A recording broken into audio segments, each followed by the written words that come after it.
Sean muy bienvenidos, hoy les contaremos la historia de la administración.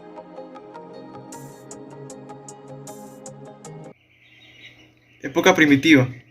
Los hombres se agrupaban para realizar actividades de caza, pesca y recolección y lograr de la mejor manera posible su objetivo principal, que era la subsistencia. Existía la división del trabajo por edad y sexo.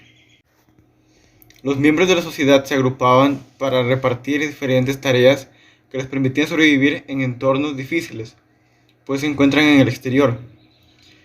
Eligen al líder más fuerte entre ellos.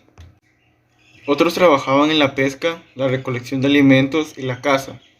Todo esto permite distribuir el trabajo según el género, las habilidades y la edad de las personas.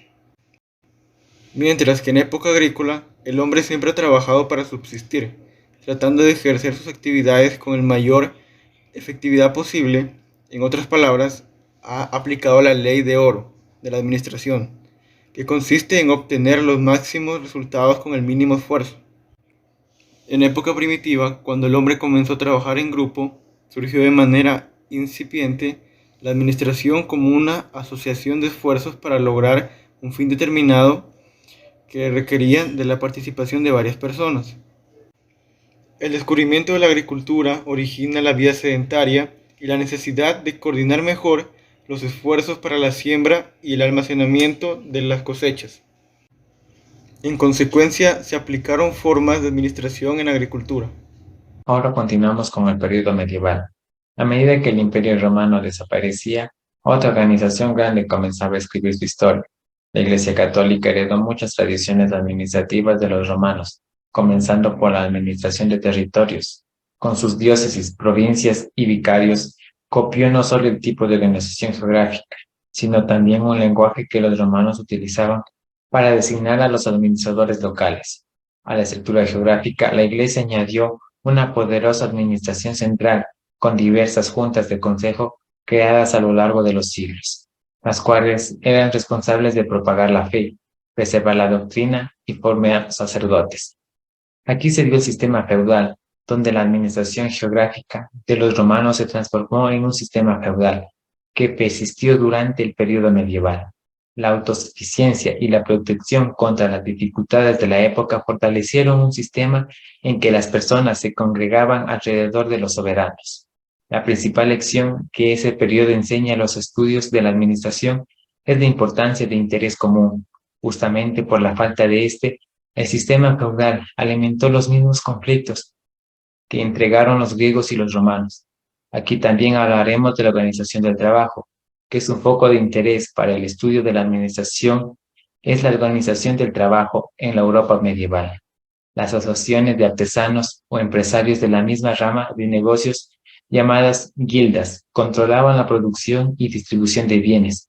Una guilda regulaba el trabajo entre sus asociados, protegiéndolos de las competencias por medio de prácticas justas de negocio. Las guildas controlaban la capacitación de los aprendices y limitaba el número de artesanos que producían para los mercados locales. Aquí Maquiavelo nos dice numerosas ideas renacientes con respecto a la administración. Las de Maquiavelo se consideran las de mayor influencia. Su obra más conocida es El Príncipe, en la cual hace recomendaciones sobre el comportamiento que debe tener un gobernante. Maquiavelo fue un analista de poder y del comportamiento de los dirigentes en organizaciones complejas. Si hubiese vivido en la segunda mitad del siglo XX, habría sido desde luego un escritor de textos de administración y liderazgo. La connotación negativa que se asocia a su nombre es injusta, ya que muchas de sus ideas podrían ser apoyadas sin restricciones en cualquier época. Por ejemplo, si tuviera que hacer el mal, el príncipe debe hacerlo de una sola vez. El bien debe hacerlo poco a poco. La primera opinión sobre el príncipe se basa en la observación de los hombres que lo rodean. La aprobación de los gobernados es esencial para el éxito de los gobernantes. Independientemente de su origen, el gobernante debe inspirar a los gobernados por medio de ejemplos personales en situaciones de peligro. El príncipe debe fortalecer la moral y el espíritu de sus gobernados, incentivándolos mediante sus cualidades de liderazgo. Ahora veremos la época grecolatina del año 500 a.C. al 400 después de Cristo. En esta época se sustentó en la organización social, política, militar y económica. La administración se ejercía mediante una estricta supervisión del trabajo y el castigo físico. Con la aparición del cristianismo surgieron nuevas formas de administración, y es en el año 325 cuando el Concilio de Nicea establece la organización y lineamientos de la doctrina cristiana, y se crea el Imperio Romano de Occidente y de Oriente. La capital del imperio se traslada al Bizancio y se establece al papado. Es precisamente la organización de la Iglesia Católica la que genera estructuras de administración que aún se aplican, y los principios de autoridad, jerarquía, disciplina y organización que prevalecen en la administración. De hecho, gran parte de los modelos de administración se fundamentan en las formas de organización de la Iglesia y del ejército. La Edad Media en el año 400 al 1400. En esta época se hace patente la fuerte disciplina que requerían los aprendices en los talleres artesanales.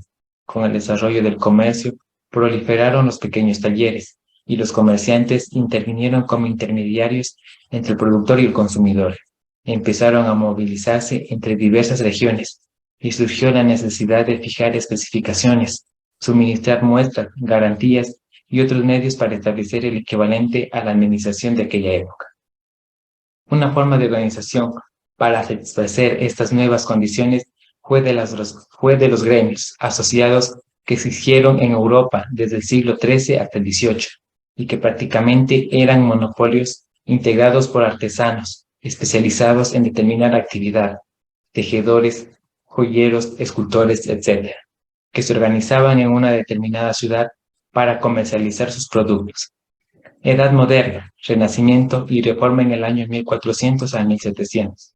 Con el surgimiento del capitalismo comercial y el trabajo asalariado, se fortalecen los gremios y los talleres continúan funcionando como incipientes empresas.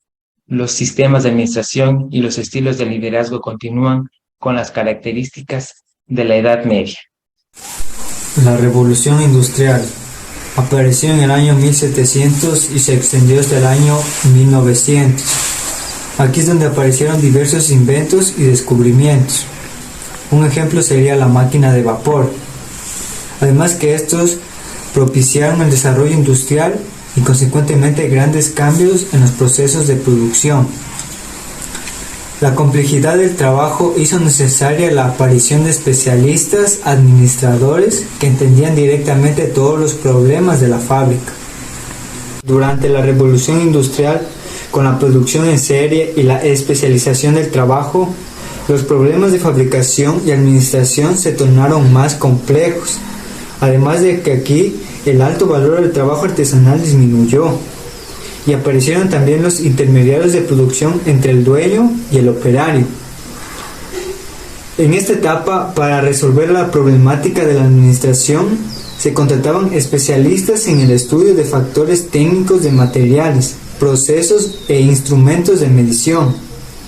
De esta manera, muchos autores consideran la administración como un conjunto de técnicas que surgen con la revolución industrial y como una disciplina de carácter eminentemente social, ya que se requiere trabajar de una manera más eficiente debido a la centralización de la producción en grandes fábricas. Después de la revolución industrial, este siglo se distinguió por el avance tecnológico e industrial y en consecuencia por la consolidación y desarrollo de la administración como una ciencia indispensable para el desarrollo industrial y económico. A principios de este siglo surge la administración científica, cuyo creador, Frederick Winslow Taylor, postula 5 principios de administración. De ahí en adelante diversos autores se dedicaron al estudio de esta disciplina y surgieron múltiples enfoques y teorías conocidas como escuelas de administración, ya que esta disciplina adquiere un carácter independiente para el adecuado funcionamiento de cualquier empresa. Taylor realizó grandes aportaciones a la administración científica y a la ingeniería industrial, y mejoró así la administración de la producción de bienes y servicios. De hecho, es considerado como el padre de la administración y de la ingeniería industrial. Otro nombre que se destaca es Henry Ford, Él sistematizó la producción mediante líneas de ensamble y la clasificación de productos aceptables y no aceptables, lo que originó la aparición de departamentos de control de calidad en las fábricas. Terminado el siglo XX, sigue el siglo XXI. Este inicia con grandes avances tecnológicos y científicos. Se caracteriza por la globalización de la economía, la existencia y proliferación de todo tipo de empresas y múltiples estilos de gestión y avances administrativos, debido a las plantas robotizadas. Lo anterior provoca que la administración resulte imprescindible para lograr la competitividad. Este se caracteriza por grandes avances tecnológicos, el cuales son automatización de los procesos, tecnologías de información y su utilización en las empresas. Además que existen múltiples empresas que son globales, nacionales, transnacionales, grandes, medianas y pequeñas.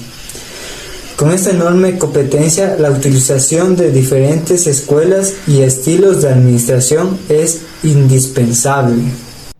La administración, el tema más primordial. La administración es una actividad indispensable en cualquier organización. De hecho, es la más efectiva para garantizar su competitividad. En términos generales, se puede decir que consta en planear, organizar, dirigir y controlar recursos humanos, técnicos y financieros encaminados a lograr los objetivos organizacionales. Los elementos de la administración. Están los objetivos, la eficiencia, la competitividad, la calidad, la coordinación de recursos, la productividad. La importancia de la administración es indiscutible debido a que aporta múltiples ventajas. A través de sus técnicas se logra mayor rapidez y efectividad y simplificación de trabajo, con las consecuentes que nos ahorramos un tiempo y además el costo. De acuerdo con lo anterior, incide también en la productividad, la eficiencia, la calidad y también propicia la obtención de máximos rendimientos y permanencia más en el mercado. Las características de la disciplina administrativa es la universalidad, el valor instrumental, la multidisciplina, la especificidad, la versatilidad. Las disciplinas en las que se fundamenta la administración en las ciencias sociales, la sociología, la psicología, el derecho, la economía, la antropología. En las ciencias exactas tenemos la matemática, la estadística. En las disciplinas técnicas, la ingeniería industrial, la contabilidad, la informática y telecomunicaciones. La competitividad y administración son técnicas para garantizar el éxito empresarial. Deben reunir ciertas características particulares que son diferentes a otras similares, de tal forma que cumplan con las expectativas del cliente con la finalidad de asegurar el mercado. El proceso administrativo consta de dos fases. La estructural es la que a partir de uno o más fines determina la mejor forma de obtenerlos.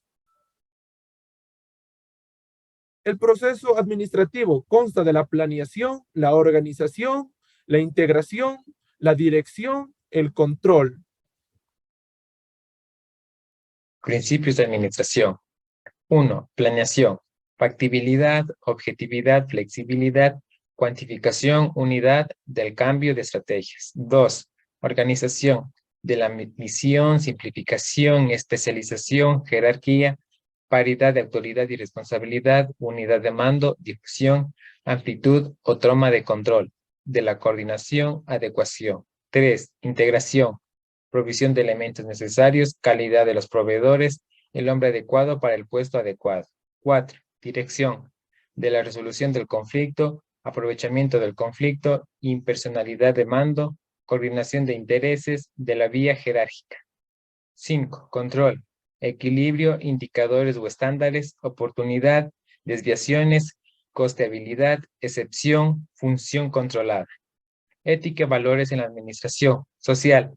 Son las de mayor importancia, ya que contribuyen al bienestar de la comunidad a través de calidad de producto o servicios para satisfacer adecuadamente las necesidades de la sociedad, mejoramiento de la situación socioeconómica de la población, cumplimiento de obligaciones fiscales que permiten sostener al gobierno, promoción del desarrollo a través de la creación de fuentes de trabajo, incrementar y preservar las riquezas naturales y culturales de la sociedad. Organizacionales. Su finalidad es mejorar la organización de los recursos con que cuenta el grupo social, impulsar la innovación, investigación y desarrollo tecnológicos, optimizar la coordinación de recursos, maximizar la eficiencia en métodos, sistemas y procedimientos, proporcionar servicios y productos.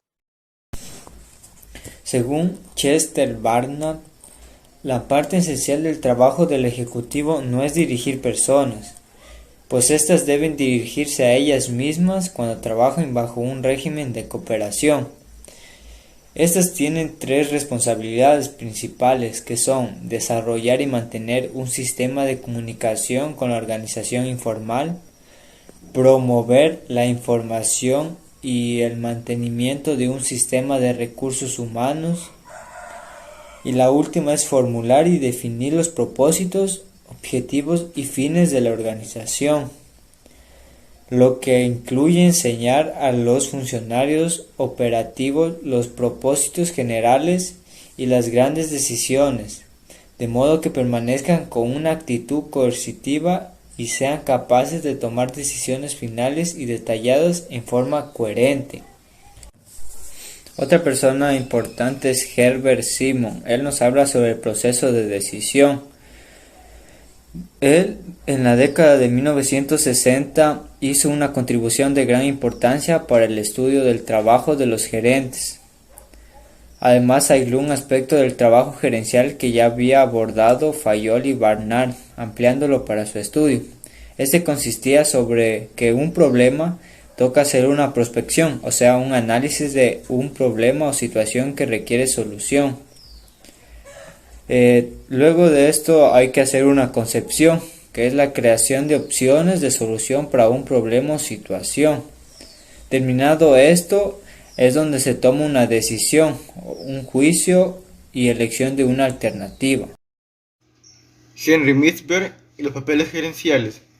A principios de la década de 1970, el profesor canadiense Henry Mintzberg, quien estudió a un pequeño grupo de altos ejecutivos, ofreció una gran contribución para entender el papel de los gerentes. Él se concentró en las actividades que estos realizan, lo que hacen, con quién conversan, cómo se comunican, cuánto tiempo trabajan solos, etc. Los papeles gerenciales se dividieron en tres subgrupos, los cuales eran papeles de decisión, papeles interpersonales y papeles de información. En los papeles de decisión se encontraba el emprendedor, el controlador de disturbios, el administrador de recursos y el negociador. En los papeles interpersonales se encuentra la autoridad simbólica, el líder y el enlace, mientras que en los papeles de información se encuentra el monitor, el difusor y el portavoz. En los papeles interpersonales podemos encontrar primero al símbolo, el cual es el gerente que actúa como símbolo y representante, ya sea en relaciones públicas, de la organización. Luego vemos al líder. El liderazgo permea todas las actividades del gerente. Implica no solo dirigir a la gente, sino también todas las actividades interpersonales en las cuales hay forma de influencia, ya sea como funcionarios, clientes, proveedores u otras personas. El papel del enlace implica la red de relaciones que el gerente debe mantener, principalmente con sus pares. En esas relaciones vincula a su equipo con otros, a fin de intercambiar recursos e información que le permitan trabajar.